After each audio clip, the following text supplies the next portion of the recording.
All right. Rob, go ahead and get started with that third step prayer, please, sir. And we'll start with the third step prayer, as Leo said on page 63 of your big book. God, I offer myself to thee, to build with me and do with me as thou wilt. Relieve me of the bondage of self, that I may better do thy will. Take away my difficulties, that victory over them may bear witness to those I would help, of thy power, thy love, and thy way of life. May I do thy will always. All right. Thank you, Rob. I appreciate it. And as Rob had said a little bit earlier, so for everyone, we are on page 48. We're going to start right at about a little bit above the middle of the page at the reader may still ask why. Page 48, everybody. The reader may still ask why he should believe in a power greater than himself. We think there are good reasons. Let us have a look at some of them. The practical individual of today is a stickler for facts and results. Nevertheless, the 20th century readily accepts theories of all kinds, provided they are firmly grounded in fact. We have numerous theories, for example, about electricity. Everybody believes them without a murmur of doubt. Why this ready acceptance? Simply because it is impossible to explain, correct, and use without a reasonable assumption as a starting point. Yeah, so we're kind of getting to that point where that question is being asked, and the doubt is there as to why would we believe in a higher power? Can't see it, can't feel it, kind of thing. But they're trying to give an example of electricity, something similar that it's not always seen. It's something that's there, but we accept it because we see the results of it. So I guess where we're going in this case is what are the results of having a higher power? And that's going to be kind of the direction that we go. Rob? Yeah, one of the greatest analogies that anybody's ever given me is that we can't see wind, but we can see the effects that wind has. We see the trees swaying in the breeze. We see grass moving. We see a piece of paper being pushed across. It's all these things that, yeah, we don't see wind, but we see the effects. And this is what I think Bill was trying to get across, is that, yeah, you can't see, feel, or touch God, but you can see the results that God has had in your life if we really look back. Sometimes we assume that it was all me, I did everything, but who put these things in our path so that we could achieve certain results? Who kept us safe, when we could have been really hurt? So it's these things that we have to look back on and realize that, it wasn't just me. Somebody's been looking after me, keeping me safe. So everybody nowadays believes in scores of assumptions for which there is good evidence, but no perfect visual proof. And does not science demonstrate that visual proof is the weakest proof? It is being constantly revealed as mankind studies the material world that outward appearances are not inward reality at all. To illustrate, the prosaic steel girders are massive electrons whirling around each other at incredible speed. These tiny bodies are governed by precise laws, and these laws hold true throughout the material world. Science tells us so. We have no reason to doubt it. When, however, the perfectly logical assumption is suggested that underneath the material world and life as we see it, there is an all-powerful, guiding, creative intelligence. Right there, a perverse streak comes to the surface, and we laboriously set out to convince ourselves it isn't so. We read wordy books and indulge in windy arguments, thinking we believe this universe needs no God to explain it. Were our contentions true, it would follow that life originated out of nothing, means nothing, and proceeds nowhere. Okay, so really good starting of the pro for the argument for a higher power. It's basically saying that we believe in all kinds of things that are there, and that because we are looking at the laws, they should hold true, and it should hold through throughout the material world. However, science and other things don't necessarily help us with a higher power. and therefore, because of that, we resist it, we deny it, and we fight against the reality of it, and argue against it, which I can honestly say that was something that I did for quite a while, in that some experience I had early on in life with regard to religion and churches were not positive, and I couldn't see why or where people had this kind of belief in something like a religion or a God, when some of the things that had occurred in these churches with me involved had done in such a negative way. So I was very resistant for a long time, way into even my starting at AA, almost even more so. It kind of brought things back to the surface, and I didn't want to feel like there was a higher power that could help me. But I was obviously wrong, and I was glad that I found out that a better way of thinking and believing was there. I just had to open my mind, my heart, and my ears, open my eyes, and let things happen. And I certainly did. Um, and and and really, just we, meaning us, we need to believe in something, and that's something that we have as a just a common thing for a human being, is to believe in something. Rob?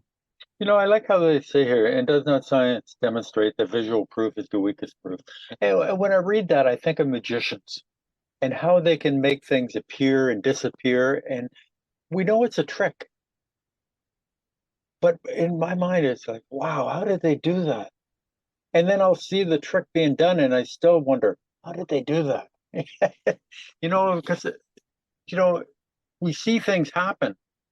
They saw the woman in half. They make this appear, they make that disappear. And it's like, how did they do that? You know, and, that's what they talk about when, it's visual proof, not the weakest proof. You know, Page 49, right in the middle of the page, everybody.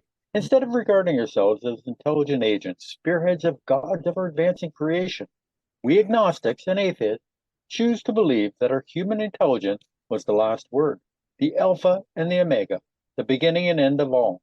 Rather vain of us, wasn't it?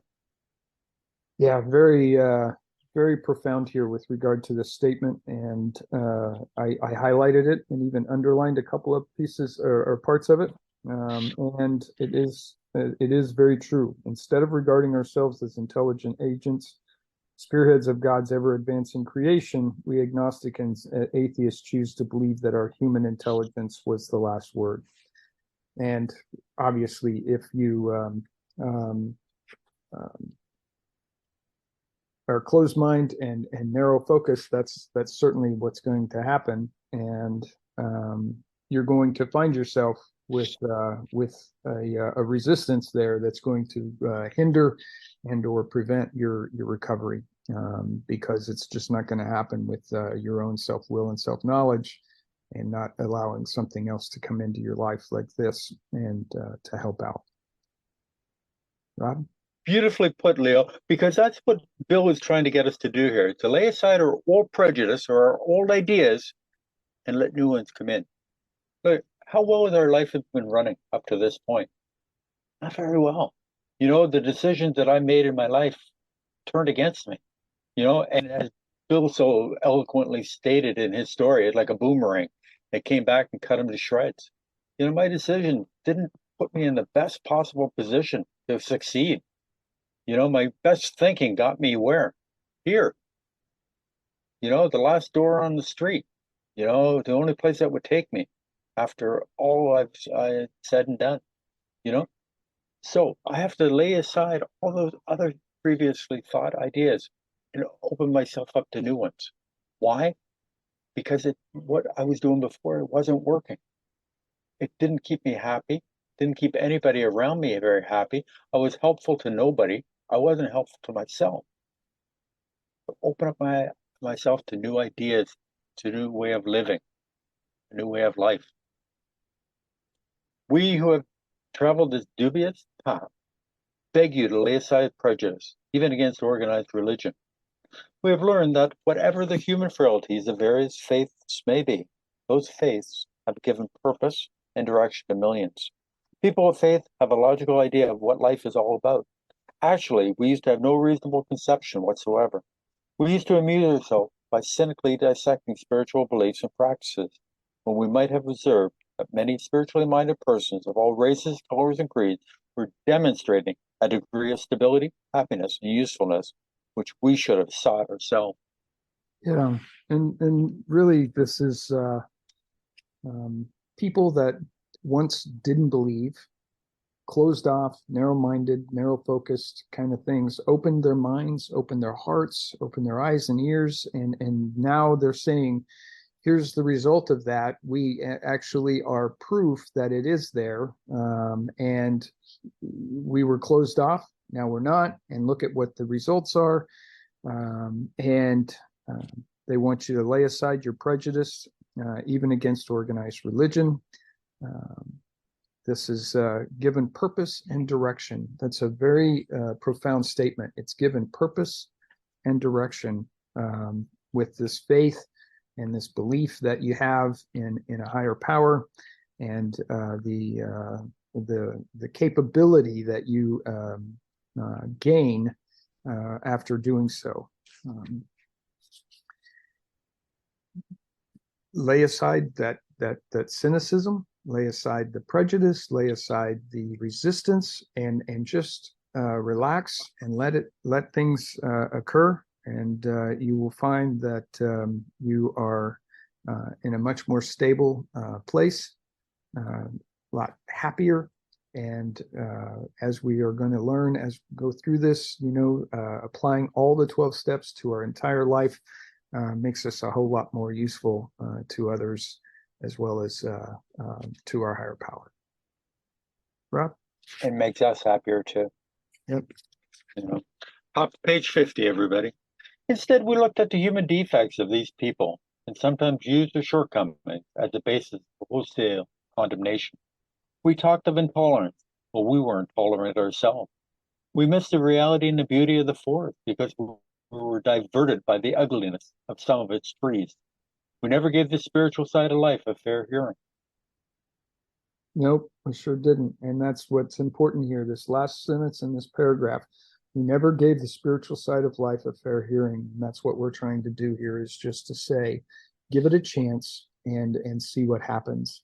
Set aside the intolerance and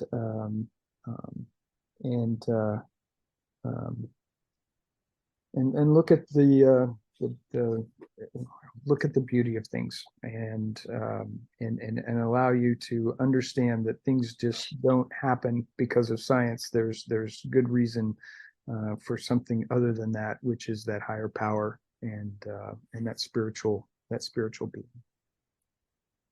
Rob? Yep.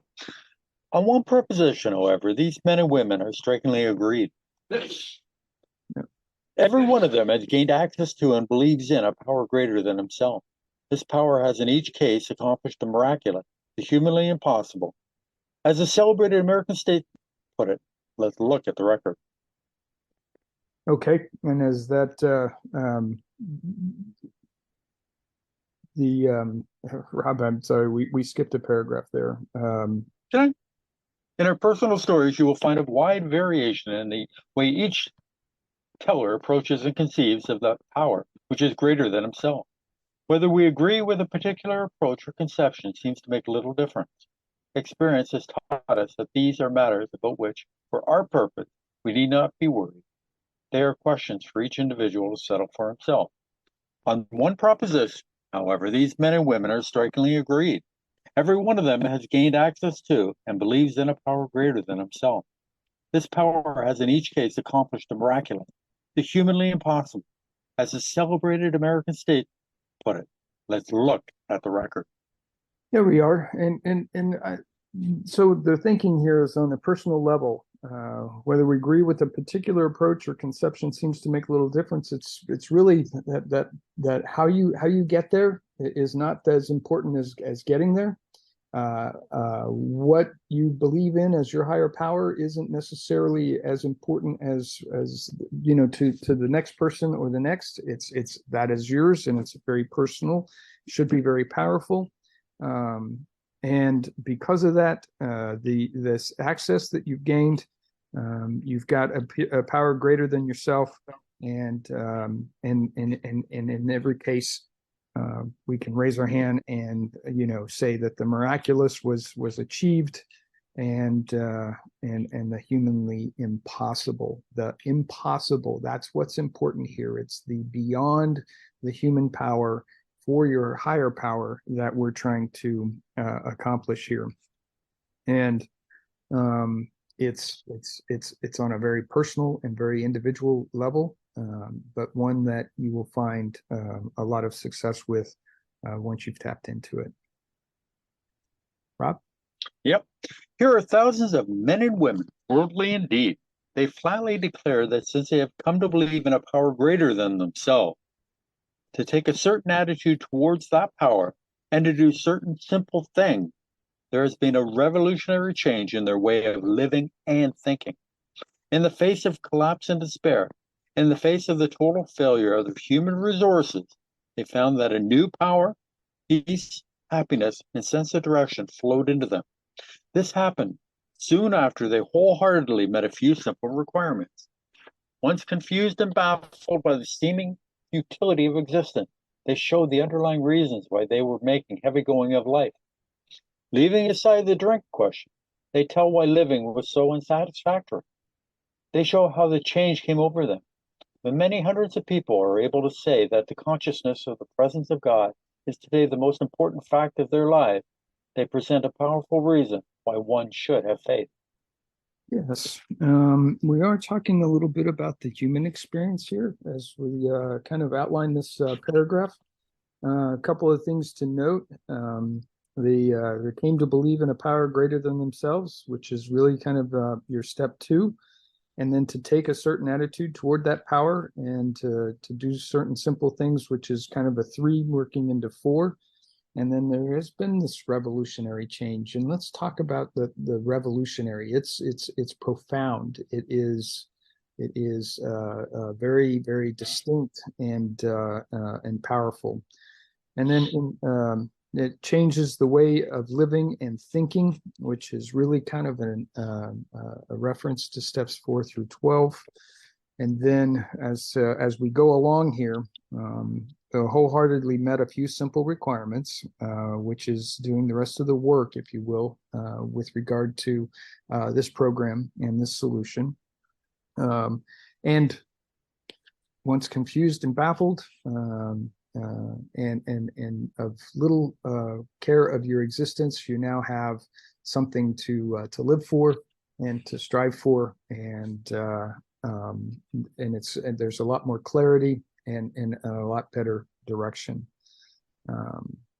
And I think that this part of what we talk about with the human experience is leaving aside the drink question. They tell of why living was so unsatisfactory. Well, now it's satisfactory, and things are better. So it's beyond just the stopping of drinking. It's beyond just the basic of sobriety and that recovery that is attached to that. It is a wholehearted, life-changing event that brings that satisfaction, that clarity, and that direction. Rob? Yeah. And Leo, you touched on it, leaving aside the drink question. I want to go to page 117 for a moment. And this is in the Two Wives section.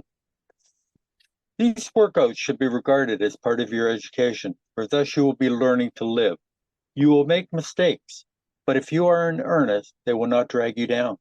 Instead, you will capitalize on them. A better way of life will emerge when they are overcome.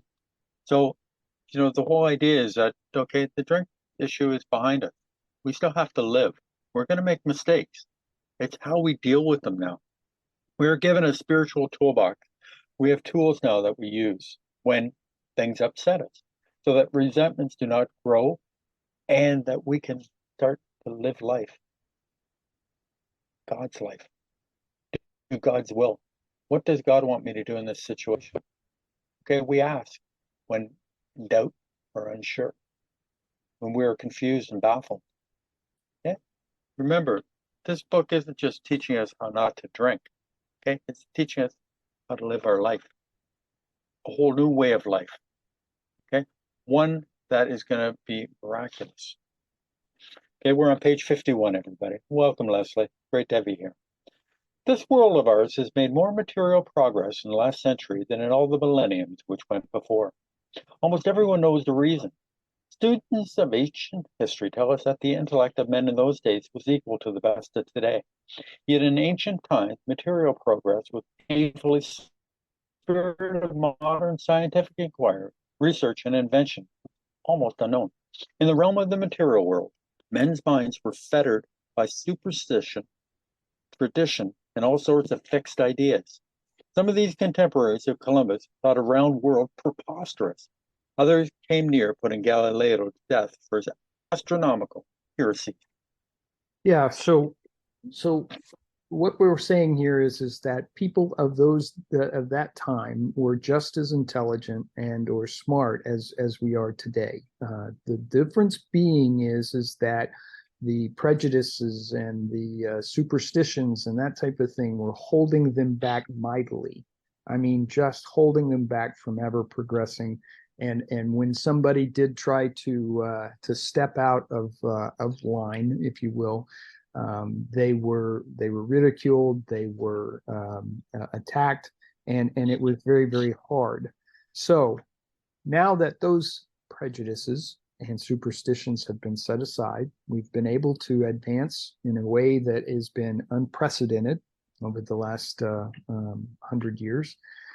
So the underlying idea here is that see what happens when you set aside those superstitions and that prejudice and that resistance, and allow yourself to be open-minded and willing to accept something that you can't necessarily see, feel, taste, or as far as that or hear.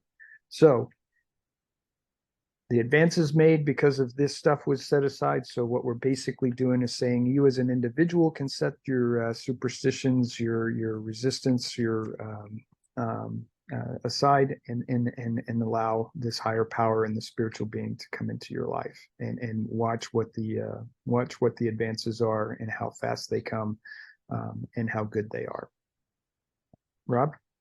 Okay, near the bottom of page 51, everybody.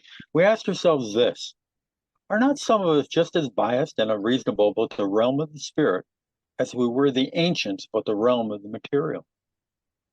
Even in the present century, American newspapers were afraid to print an account of the Wright brothers' first successful flight at Kitty Hawk. Had not all efforts at flight failed before? Did not Professor Langley's flying machine go to the bottom of the Potomac River? Was it not true that the best mathematical minds had proved man could never fly? Had not people said God had reserved this privilege to the birds? Only 30 years later, the conquest of the air was almost as old. An old story, and airplane travel was in full swing. Yeah. So, are not some of us just as biased and unreasonable about the realm of the spirit? That's kind of what we're talking about. That resistance, that idea that it can't be because I can't put my hands on it, I can't touch it, et cetera, et cetera. And very similar to that of the of our of the ancient past. And so. And even still, with the flight of the Wright brothers, for example, the papers were still resistant to printing it because of this idea that it just couldn't be, and because of everything had failed before. So it is like, as an analogy back to gaining this higher power, is that you're resistant to it. And what we're trying to do is get you to realize that you shouldn't be. Rob? We come up with all these ideas that things can't be done. And then somebody comes up and does it. Who would have thought that we would have a little computer in our hands, that we carry around, you know? I can remember as a young child, and I used to go to the car show, and they would have a telephone in the car. And what a strange idea that was. You know, now that's quite a few years ago when I was a child. But now we have handheld free everywhere I go. I can be reached. You know, when I was a child, nobody ever thought about that. Things are moving. Now they're talking about AI. Artificial intelligence. Mhm. Now they're talking about, just this week they were talking about Elon Musk being able to implant something in a person's brain that has no mobility, but if whatever they think will then be transmitted to, I'll call it a wheelchair, and they can go wherever they want, do pretty much whatever we want, just by thinking what needs to be done. It's incredible what mankind is able to do, and it's not always for the best of mankind. Military weapons, etc. You we're living in troubled times, but it's in God's world that we try to live. Page 52, everybody. But in most fields, our generation has witnessed complete liberation of our thinking. Show any longshoreman a Sunday supplement describing a proposal to explore the moon by means of a rocket, and he will say, I bet they do it. Maybe not so long either. Is not our age characterized by the case with which we discard old ideas for new, by the complete readiness with which we throw away the theory or gadget which does not work for something new which does? Yes. And, Bill was a visionary here with regard to his writing of this back in the day of the 1930s, and thinking in terms of going to the moon was still just a distant concept or a dream at that point. So obviously, we were able to do that and overcome any of the obstacles that were involved. And while that was difficult and tough, we still achieved that goal, and in doing so, was able to prove that we could do something that was seemingly impossible. So the same thing holds true here with regard to this idea of gaining access to this higher power. It may seem difficult at first, but it really is a very simple thing once you've allowed your prejudices to be set aside, and your resistance to wane, and ultimately accepting the spiritual life. Rob? Yeah. Now remember, this book was published in 1939. Bill is putting here that man might land on the moon. 30 years later, 1969, man landed on the moon. You know, they had just got planes, going, you know, and to think of landing on the moon, man landing on the moon. Wow, 30 years later, now we're going to come into the bedevilments. So Yep. we had to ask ourselves why we shouldn't apply to our human problem the same readiness to change our point of view. We were having trouble with personal relationships. We couldn't control our emotional natures. We were a prey to misery and depression. We couldn't make a living. We had a feeling of uselessness. We were full of fear. We were unhappy. We couldn't seem to be of real help to other people. Were not a basic solution of these bedevilments more important than whether we should see newsreels of lunar flight? Of course it was. And so, just real quick, we can try, I think, put the bedevilments in here. The first one is we were having trouble with our personal relationships. That's one. Number two is we couldn't control our emotional natures. Number three, we were prey to misery and depression. Number four, we couldn't make a living. Number five, we had a feeling of uselessness. Number six, we were full of fear. Number 7, we were unhappy. And number 8, we couldn't seem to be of real help to other people, I'm sorry. And the idea here is this is part of the human existence, our human problems, and doing so with regard to this belief in a higher power and allowing the spiritual life to occur would change your point of view and change these around. I guess one of the things that I would say is this person that's in this place is probably unrecovered for a lot of reasons. And I guess the other thing that we might take a look at here in the not too distant future is on page 63 is where we start the promises. But anyway, Rob? Yeah, and that's what I was going to mention. You know, we're on page 52. We're reading about the bedevilment. Now, a lot of people will change these from we to I. I was having trouble with personal relationships. I couldn't control my emotional nature, you know? And when you start putting it in the I or thinking about yourself, it takes a whole new meaning because, you know, I couldn't control my emotional nature. I was a prey to misery and depression. I couldn't make a living. I was full of fear. Oh, when I was drinking, I was full of fear. You know, I drank more so that I would, you know, feel better. I was unhappy. I couldn't seem to be of real help to other people. Hey, I couldn't help myself. How could I be of help to other people? You know? And then, you know, what is it? 31 pages from now, we're going to be reading about the promises that are going to come into our life. How a vast change can come over our life when we have our spirit, when we go through these 12 steps.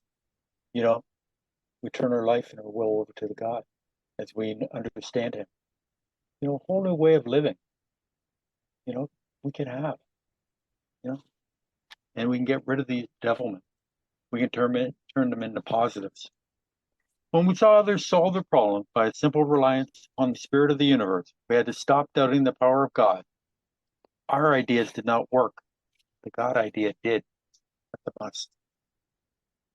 Absolutely. So real quick, this is just an observation of others that have been before us, that have gone before us, that have accepted this spiritual being and this higher power, and we can compare that to our own ideas and seeing that our own ideas are not working. We had to change the way we think. We had to. Rob? Yep. The Wright brothers, almost childish faith that they could build a machine which would fly, was the mainspring of their accomplishment. Without that, nothing could have happened. We agnostics and atheists were sticking to the idea that self-sufficiency would solve our problems. When others showed us that God's sufficiency worked with them, we began to feel like those who had insisted the Wright brothers would never fly. Yeah, and so you feel kind of probably too strong a word, but it's one that I would use, and that is just kind of foolish. You feel kind of foolish when you look around and see that you know, the Wright brothers would never fly. Surely they did, and the rest is history. The same thing holds true with regard to this this idea of this self-sufficiency, this self-knowledge, self-will is going to work, and nothing else is going to help. And by doing by coming to this with an open mind, by coming to this with an acceptance that something is possible and can happen, you find yourself in a much better place, and really able to start your real recovery with regard to both the drink and your life. Rob? You know, I love the fact that they talk about Professor Langley and the Wright brothers. Professor Langley's flight was on December 8th, 1903. It went into the Potomac River. Okay, so it failed. 8 days later, on December 17th, 1903, the Wright brothers were successful in their flight. Okay, it didn't go for miles and miles and miles, but it flew, which was a big breakthrough. And, the newspapers were scared to print that it was successful because just a week and a bit before, Professor Langley's flight had gone down. So, things happen so quickly, and we have to open our minds, to new experiences. We come into the fellowship, we're told about, how we have to change things. Some of us don't want to change. We're not ready to change. We have to respect that. And what we do is we plant the seed. You know what? When you're ready, we're ready. And that's what it's all about, is planting the seed. Logic is great stuff. We liked it. We still like it. It is not by chance we were given the power to reason, to examine the evidence of our senses, and to draw conclusions. This is one of man's magnificent attributes. We agnostically inclined would not feel satisfied with a proposal which does not lend itself to reasonable approach and interpretation. Hence, we are at pains to tell why we think our present faith is reasonable, why we think it is more sane and logical to believe than not to believe, why we say our former thinking was soft and mushy when we threw up our hands in doubt and said, we don't know. Yeah. This man, that is one of man's magnificent attributes, this thing called logic and reason. And given that the evidence of our senses and to draw conclusions is really what we're trying to do, is just watch, listen, learn with regard to other people that have been before us. It's not illogical that this is happening, because so many people have gone down this path and been successful, and continue to be to this day. So just think in terms of what you might do to open your mind and accept this idea, and try to put some logic around it. And it really is something that is soft and mushy if we don't.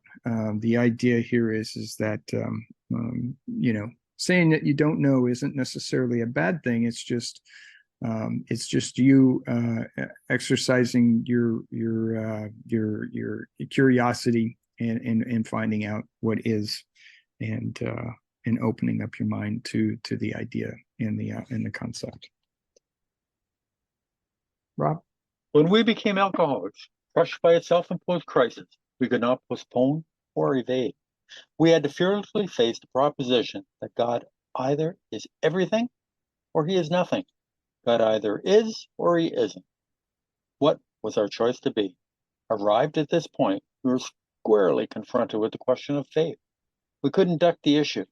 Some of us had already walked far over the bridge of reason toward the desired shore of faith. The outlines and the promise of the new land had brought luster to tired eyes and fresh courage to flagging spirits.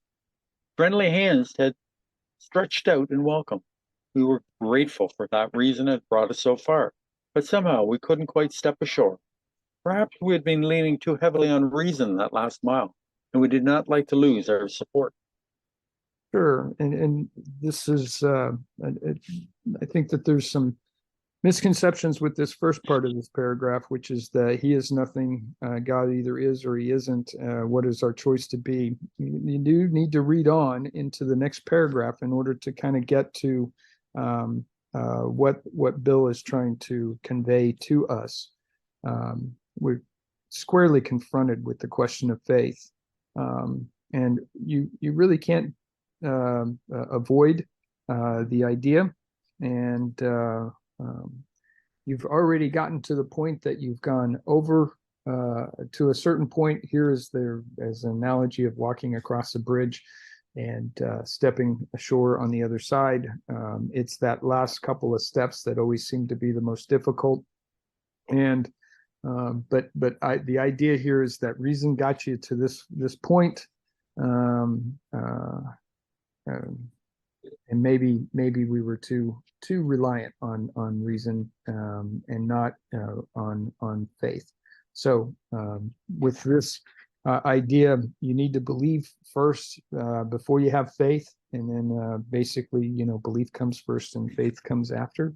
But the idea here is to open your mind, allow yourself the idea that maybe this is something to believe in.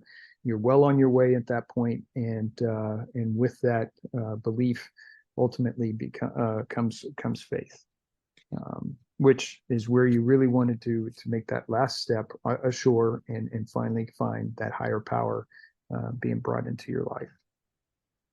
Rob? Yeah, belief is that it could happen. Faith is that it will happen. And, we're starting out the baby step. Yeah, Bill has started out with baby steps. Willingness to believe. Belief that it could happen, and faith that it will happen. That was natural, but let us think a little more closely. Without knowing it, had we not been brought to where we stood by a certain kind of faith? Or did we not believe in our own reasoning? Did we not have confidence in our ability to think? What was that but a sort of faith? Yes, we had been faithful, abjectly faithful, to the God of reason. So in one way or another, we discovered that faith had been evolved all the time. Yeah, the idea here is that you have faith in certain abilities, capabilities, and concepts. You probably don't even realize it until you sit down and really truly think about it. The idea here is that if you have faith in those things, then why can't you have faith in this? So with that comes like we said first, is that belief that there is a higher power. And with that, the faith that there is a higher power, and that things will and can and will get better. And that's really what we're trying to get the concept over here is that, you've already been faithful in other areas. So it's not a foreign concept to you in order to gain some faith in this as well. Rob? Yeah, just on this page alone, I think faith or faithful is mentioned about 7 or 8 times. Bill is really bringing this in strong now. Okay, page 54, everybody. We found too that we've been worshipers. What a state of mental goose flesh that used to bring on. Have we not vicariously worshiped people, sentiment, thing, money, and ourselves?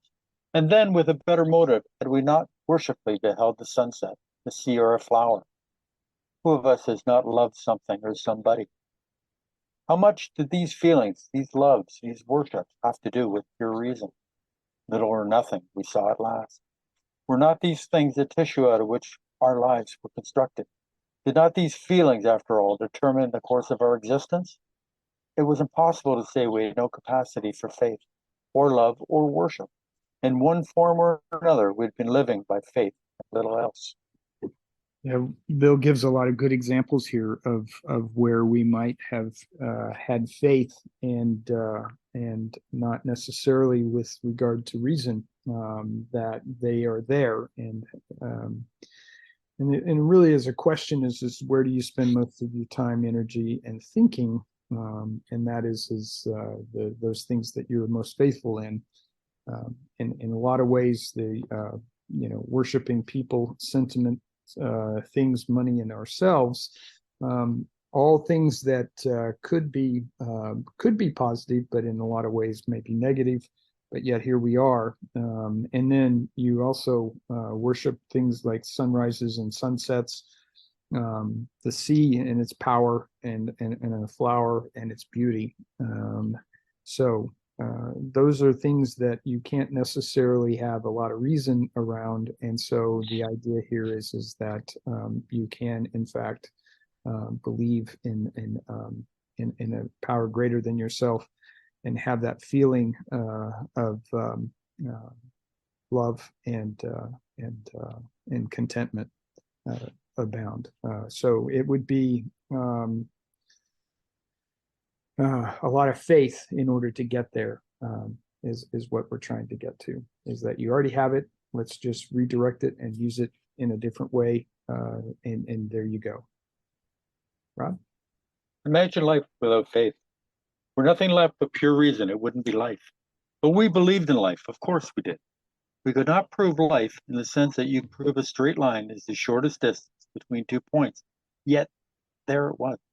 Could we still say the whole thing was nothing but a mass of electrons, created out of nothing, meaning nothing, whirling on to a destiny of nothingness? Of course we could. The electrons themselves seem more intelligent than that. At least so the chemist said. Hence we saw that reason isn't everything. Neither is reason, as most of us use it, entirely dependable, though it emanate from our best mind. What about people who prove that man could never fly? Right. So here it is kind of rounding the corner for us, if you will, with regard to this idea. Imagine life without faith, and what would that be? That would be disastrous.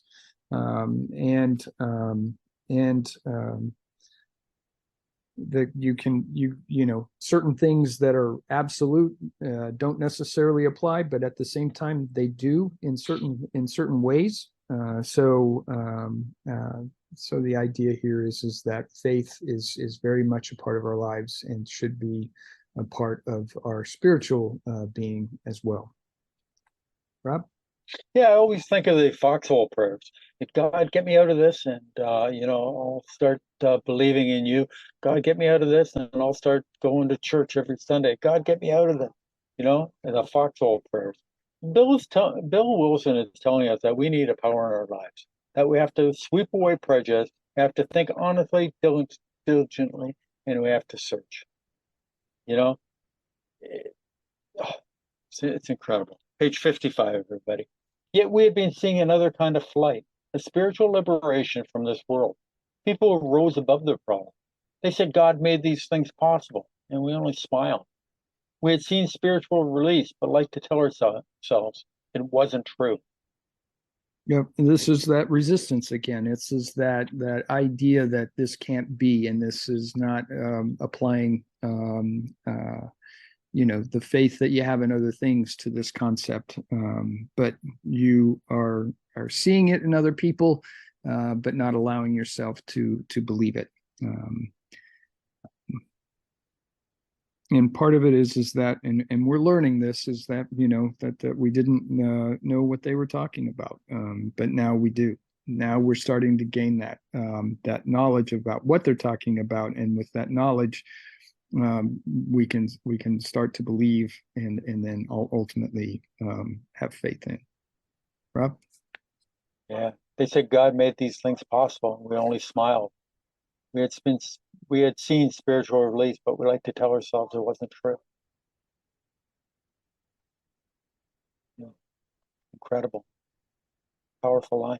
Leo, I don't know whether you want to stop it here. Yeah. And hold the next line or the next paragraph is powerful. One of the most powerful things in the book. And maybe we want to save that for next week. Yep, that sounds like a good one. We can bring Mr. Bill. Please. Thanks, Rob. Thank you, Leo. Yeah, hi, this is Bill, alcoholic from New Jersey. Thanks a lot, guys. There's a lot of stuff here in this chapter, real important stuff.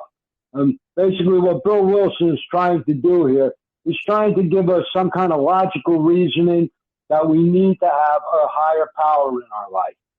And this is what Bill found out, what he discovered when he was trying to get sober. He couldn't do it on his own. He couldn't do it with his own self-reliance. No matter how much he tried, all of his ideas didn't work. So he keeps hitting on the point over and over again. We have to get rid of our old ideas. Why? Because our old ideas didn't work. So what do we got to lose by trying new ideas? And he makes references in here to Columbus, Galileo, the Wright brothers. These are people that came up with new ideas in their time. And when they tried their new ideas, they worked. And that's the point he's trying to get across to us here. We've got to get rid of our old ideas, all our old prejudices, all the ideas that we had that maybe God was a punishing God, God was going to light us on fire and send us to hell and all of that. And we have to change our mind and realize that God is actually helping us.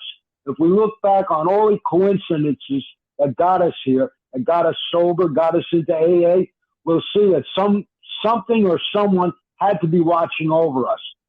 I don't know about anybody else, but I should have been dead a dozen times. And just the fact that I'm here and I'm still alive is amazing. Somebody was taking care of me. And he's not trying to tell us who God is or what God is or even whether or not there is a God. He's just telling us that as alcoholics, we have a need for a higher power in our life because we can't do it ourselves. We don't have enough power.